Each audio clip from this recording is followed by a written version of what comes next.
I am most attracted to what Cade calls the reassembly view slash resurrection of the body. So I'll first explain that um, as he words it, and then kind of how I understand it.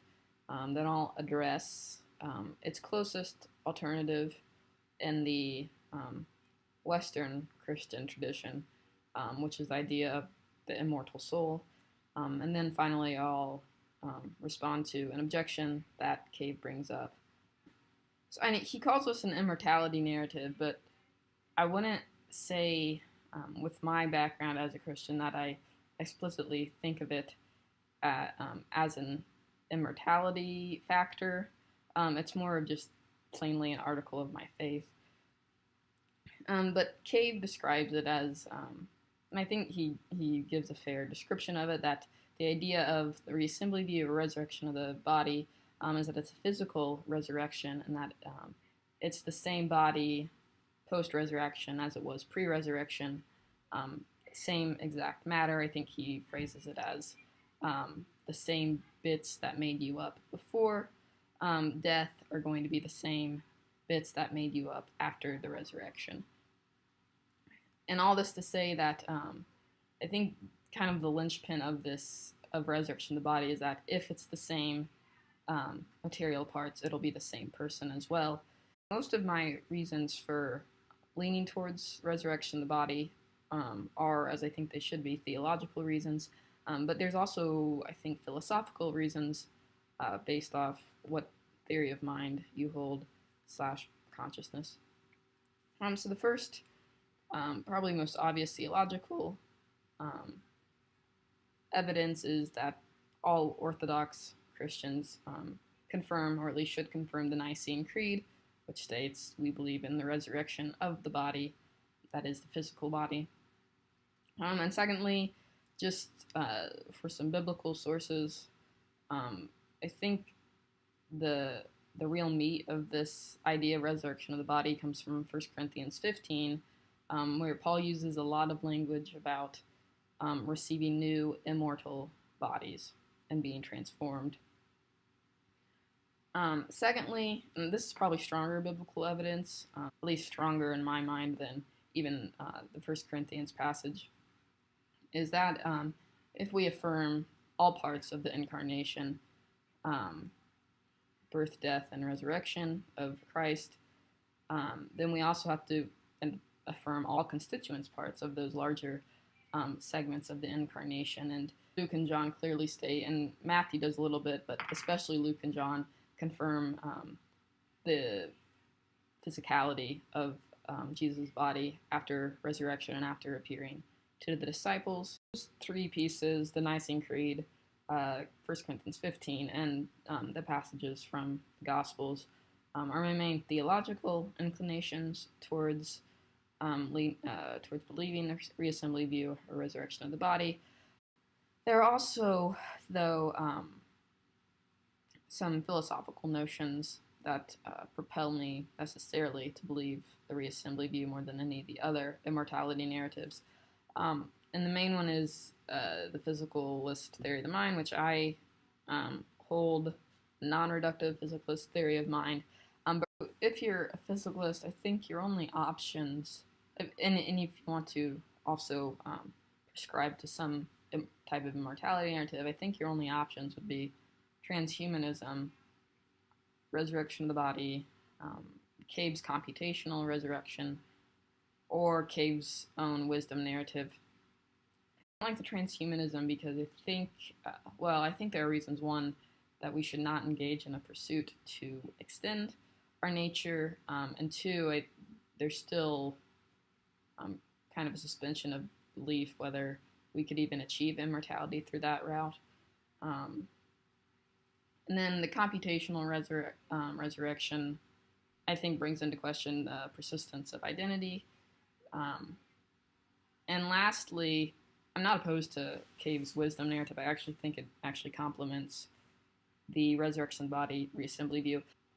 Resurrection of the body is also compatible with a non-reductive physicalist stance, just because if you hold that all mental activity, when it's stripped down to its bare bones, is brain activity, then in your hypothetical immortal life, you'll need the entire body if you want to have any sort of mentality in the immortal life. Also, if you're a physicalist, then you must necessarily conclude that after death, there is literally nothing left of you without a body to sustain life. So in that sense, I think you can be a physicalist, believe in resurrection of the body, and Cave's wisdom narrative can come alongside, because in some senses there will be irretrievable aspects of this earthly life, and so I don't think it's violating your belief in resurrection of the body if you recognize that there is kind of a finite experience that we will have on quote unquote this side of eternity. But another offshoot of that physicalist conclusion that once your body dies, nothing of you survives is that there will seemingly be an interim period between your earthly death and your bodily resurrection, just because as long as your bodily remains are somewhere on this earth in a casket in the ground somewhere, those same material parts are obviously not resurrected somewhere else.